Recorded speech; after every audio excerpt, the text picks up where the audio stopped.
Facebook. No secrets. What you see is what you get. Take the bull by the horns, ride it through. So, basically, I just put it in front of my Facebook here. I have an update, even for you, Miss Lady back there. So. I can't believe how much she's growing. Yeah, you've seen me in the last, how many years? Well, look, now it's your Facebook. What the heck? Let's see if I even remember my password. So Jennifer was labeled a bad seed at school. Okay. Back in the 80s. Back in the 80s. Term's been around. Well, the movie was what, 1954? I think we said 56. So term's been around for a while. And I'm kind of a techie, so. Anyway, so this is an update. You can turn off the light so it doesn't look blurry. But I shared it just for me. I don't want to confuse my Facebook. This man here is my father. And this has been an ongoing thing. So he decided he wanted to surprise us in August. And my daughter was a state finalist 2 years in a row for the National American Miss Pageant. He lives out in Arizona. I'm going in 3 weeks from yesterday to go see him for 2 weeks. And we've been planning that since, Christmas time. But he wanted to surprise us and come up a little earlier, and he did, and tried to restore some things in that sense. He disappeared. He moved out there in 2004, and I lost contact with him for about 10 years. And then through the science of Facebook, found him again. So that's a little exciting update about that. So I'm gonna close that. You can turn the light back on so you can see my face, unless you don't want to see my face. But so yeah, I was a bad seed, and back then they called me socially and emotionally disturbed. They don't have that label anymore because it's kind of like, sounds so awful. But my father was an alcoholic, and with his low self-esteem himself, he took it out on us. And as a young and impressionable, little girl, and my mother, who was super sensitive herself, it tore our family apart. And I started reacting in school in, I want to say, I think it was pre-K. I remember I got expelled from pre-K because I just, for the fun of it, I remember thinking, I want to see how hard I can hit my teacher and make her bleed. So I sat on her lap and I gave her a hug and pow, right in her face. So, yes, my mom used to cringe anytime the phone rang when she had a pager, and she'd look and she'd see, it started to get annoying after a while. She would fear. When I was in high school and I was having my episodes, several times I had DRF in lockdown because they couldn't get me out of the building. They used to call her, and she worked at that time for a printing press. So she'd be on the line. If you know anything about a printing press, when you feed the machine, you're committed to this spot until that machine breaks. You're like, you can't use the bathroom, smoke a cigarette, eat a sandwich, nothing until that machine breaks. You just have to keep going. And they used to call her. She had a pager at the time. And wonder, they'd yell at her for not even, just talk about schools for a second. Yeah. But they would actually scold her for not even answering the phone because of that. But she would feel it vibrate and heart would sink. That's how much of an oppression we had in our family. And then, as the turn of events, you would think, again, pain, preparation for your destiny, you would wonder how something something comes great out of trauma, because I was already in such a low state of mind, and my brother-in-law, I married his brother. We were friends and lived across the street. He was coming home and got hit by a car. That was about 3:30 in the afternoon. He was on life support until about 11 o'clock at night, and he died at 15. The last living memory I have with him is my 16th birthday, 2 days before. So I don't remember much about that week, but one thing I do remember is we went to his church at the time for his funeral. And I was brought up in church, and I was brought up in United Church of Christ, and I wasn't getting anything. It was not changing my life. It was not meeting my spiritual needs. And I didn't know God personally. I didn't know that you can have a personal relationship. And so that's one of the reasons why I was in such a dark time. And then that, just something about that service, that first initial service kept drawing me in. And here I am almost 20 years later. And I'm about a semester away from graduating with a bachelor's degree in Christian ministry, and once that is done, then I can go for credentialing to become a pastor with the Assemblies of God. So that's like the next chapter of my life that is almost coming to a close, or beginning, depending on how you look at it. And I'm already thinking about my next degree, which would be my third degree for somebody who wasn't supposed to go to college. I have a degree in special education from this very fine institution. 2-year degree in special education. I love it because even God allows me to use that now, because some of my friends have special needs kids, and I can take it from not only an intellectual position, but I can take it from a personal experience, because I had an IEP. I had a speech IEP when I was in kindergarten. I had one for the emotional support when I was in elementary school, and then I had one in high school because of my episodes. So I know what it feels like to be somebody who's looked at as, less of a person. And I was very proud of my daughter. She chose to do her Bronze Award this year on helping kids with special needs.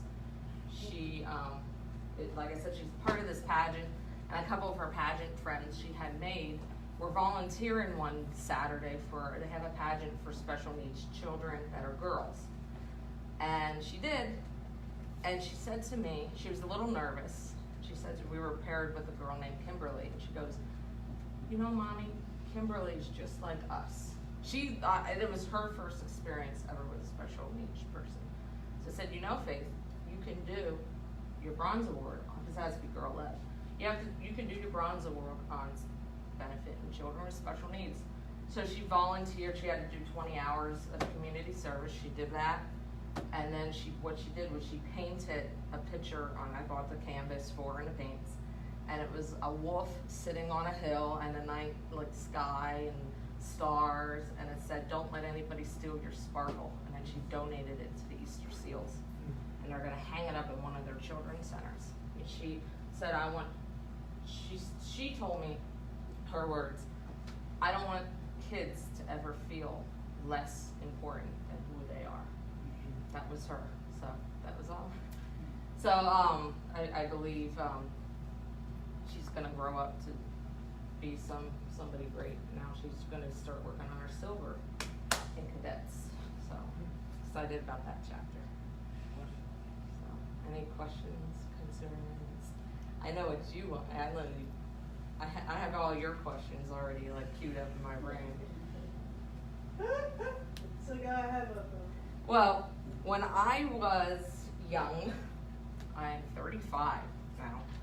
Yes, that's so old. I know, it feels old. I'm telling you, I didn't think I'd make it past 20, let alone into my 30s. Yeah.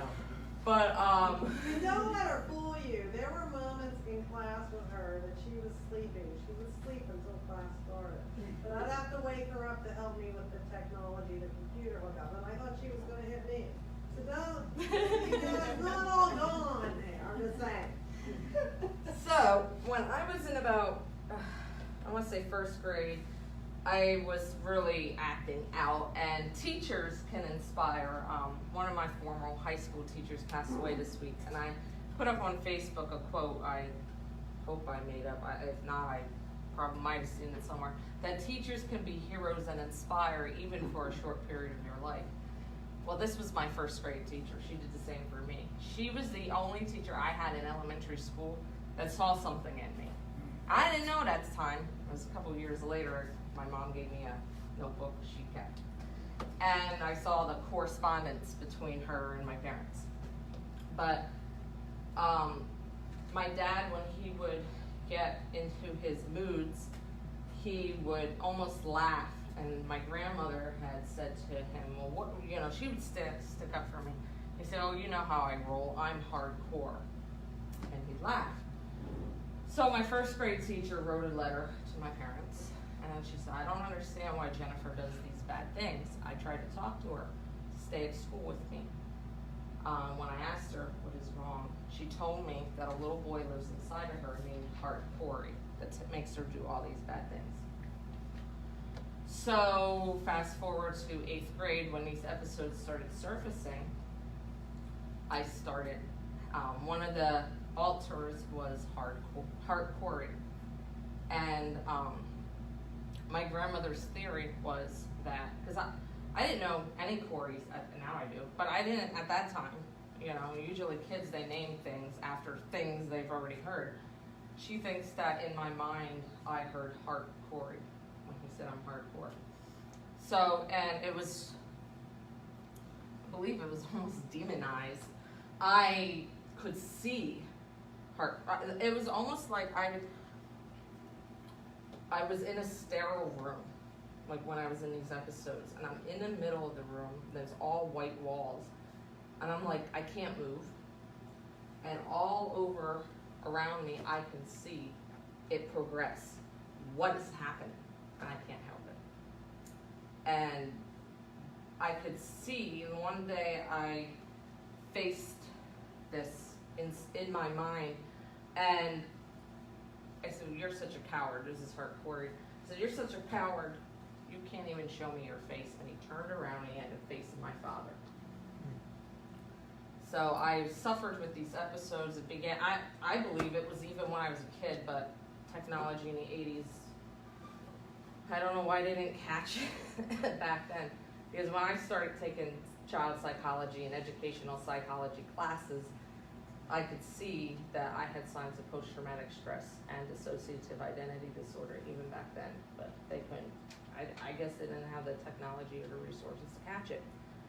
But I suffered with them up until 2015. Even as a Christian, it was almost something that I had accepted as becoming a part of me, and I was afraid to let it go, because when you let something go, you have to face your problems. You don't have a scapegoat anymore. And I had to get to the point where I was sick of being in bondage. And one day I allowed God to move. One night I allowed God to move in my life. And that is where I stand to this day. I have this renewed joy back in my life, and this ongoing fire that will not die out. I just ongoing, keep going. I don't even really have fear. Like I zip lined over the summer down the mountain. The first step I was like, what am I doing? And I just went for it. It's fun. So that's the kind of like life I want to live. I don't want to live in fear. I don't want anything to hinder what I want to do with, if it's meant to be, then it's meant to be. I have done so many things in my life, and I don't want to be that person that when you're dying on your deathbed and you look back and you're like, I didn't do this, and I want that dash on your tombstone. I want that dash to mean something. Between 1983 and whatever the year that I leave this place to mean something. So, mover and shaker. Questions? Get busy living or get busy dying, right? Mm-hmm. Or die trying, as 50 Cent said. Great philosopher. Yes? Have you thought about going back to DARE? Yes, I have a couple of my friends on Facebook are former teachers, one of which is my former Spanish teacher, and she was also my mentor for my graduation project. And I actually was talking to her recently, and she said that I told her, I said, you know, I would always, this was kind of like my dream. And they said I was their success story, you know. And she said she was going to talk to people on her end and try to point me in the right direction. So, hopefully. Yeah. My dream, my vision, well, it's actually God's, but, you know, God works with what you already like inside of you so much. Right. You know, it doesn't make you do something you don't like, you know. If you like cats, it doesn't make you want to work with dogs. It doesn't work that way. Right. So, my dream is to be able to share this story with a stadium full of teenagers. Because this happened when I was a teenager. I was ripped apart by the peers I went to school with. I was bullied constantly. I was the most hated child in school. Everybody knew who I was, and it wasn't for a good thing. Then, you know, when I went home. Remember Rhoda's mother asking the teacher at the picnic, the people like Rhoda, the other kids like Rhoda? When I went home, then, you know, bullying in a sense continued.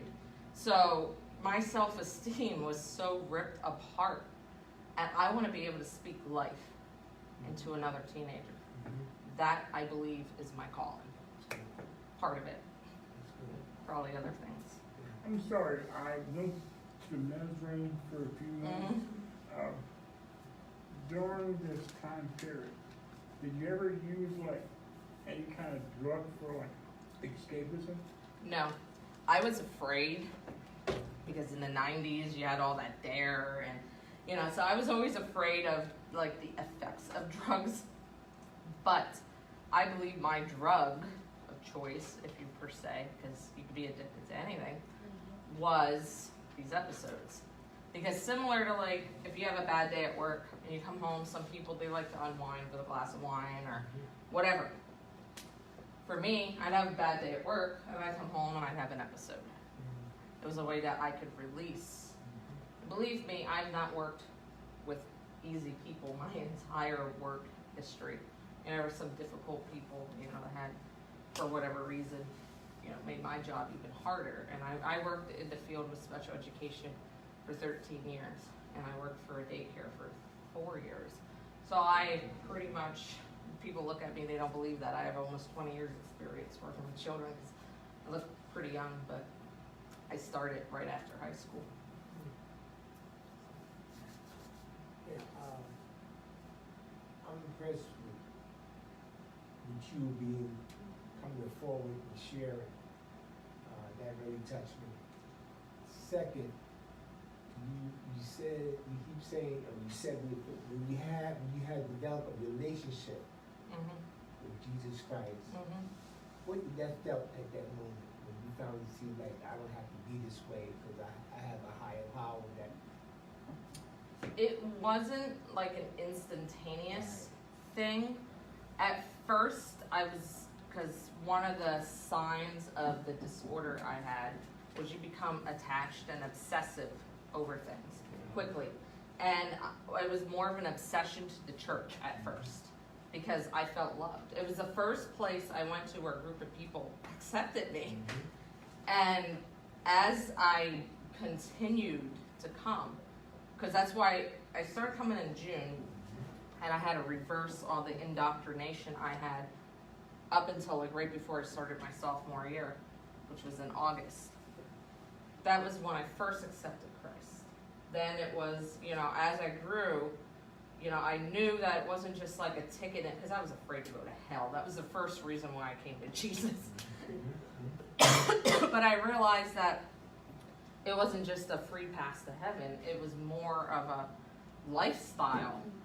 So as I grew, you know, my relationship became more and more and more. It's kind of like any relationship you have with anybody. If you don't talk to somebody for 10 years, you don't have much of a relationship with them. If you see people for 10 years, or it's just like a high and by, like you all don't know me from Adam. You know, if you see me on the street, you don't know who I am. You know, even now, we're just meeting for the first time. You can't have a relationship with somebody unless you work at it. You know, it's the same thing with Jesus. You gotta work at it.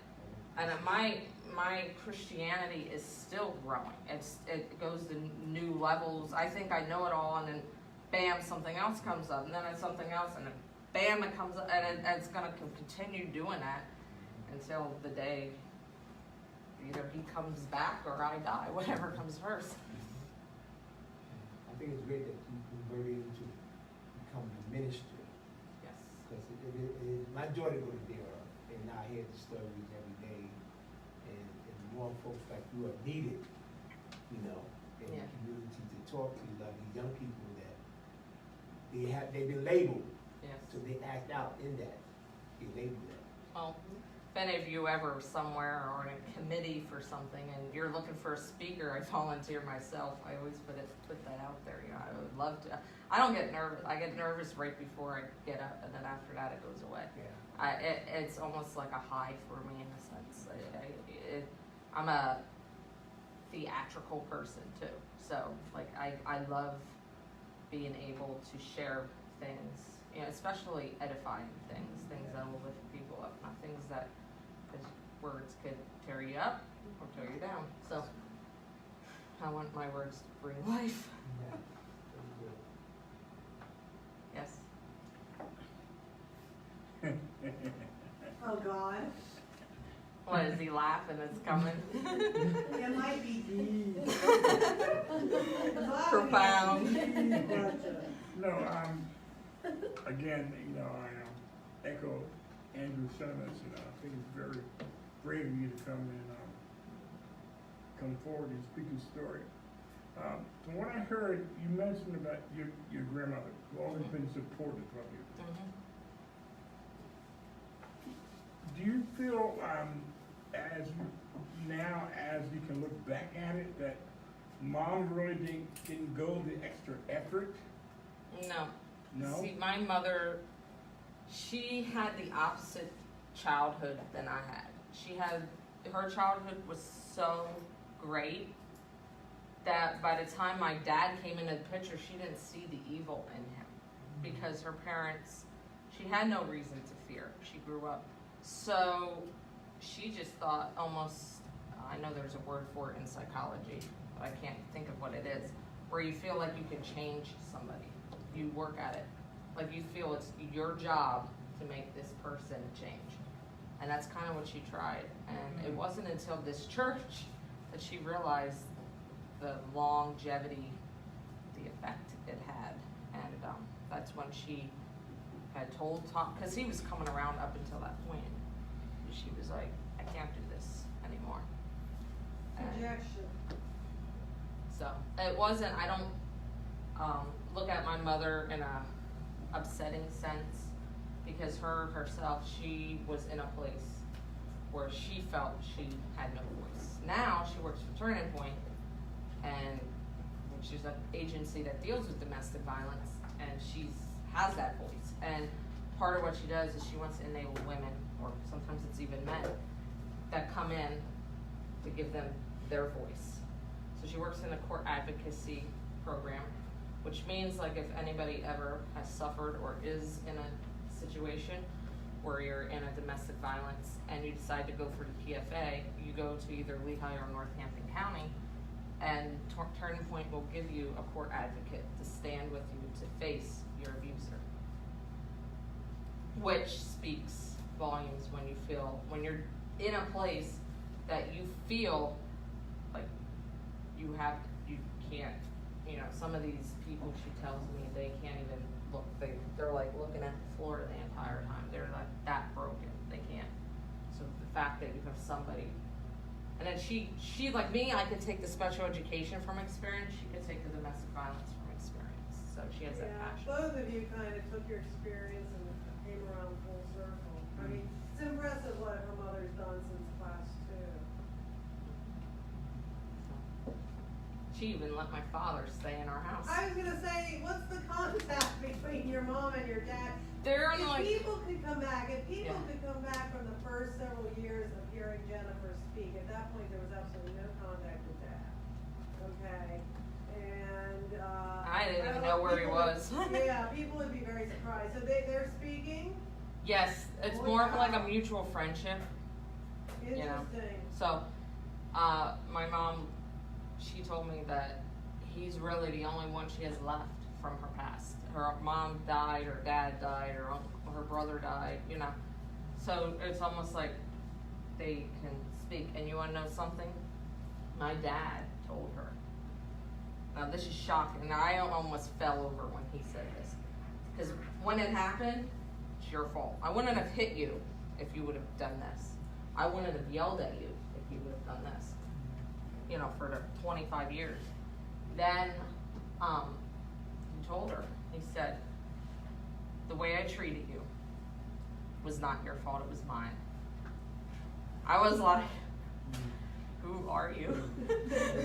What did you do with my father? Is So, he sober now? no, but he's doing more for himself, like he's giving back. He protests a lot in Arizona for, you know, rights of things. He works with, he calls it mental disadvantages because he doesn't like disability, the word disability. And what he does is he builds computers. He volunteers in a program where they teach these people how to use a computer, and they go through a class. And at the end of the class, they get the computer for free. Huh. So they have to do, I think, like 8 weeks or something. And he's the teacher of the class, and he's the builder of the computers for a class. So Do you call him dad or do you? I call him Dad. My brother calls him Rick. So, but that's his preference. All right, I'm gonna let you guys know that time's up for class technically, but, so you're free to go. If you have any questions, email me. If you wanna stay and talk to Jennifer, you can. She normally answers some questions afterwards. The deeper the better.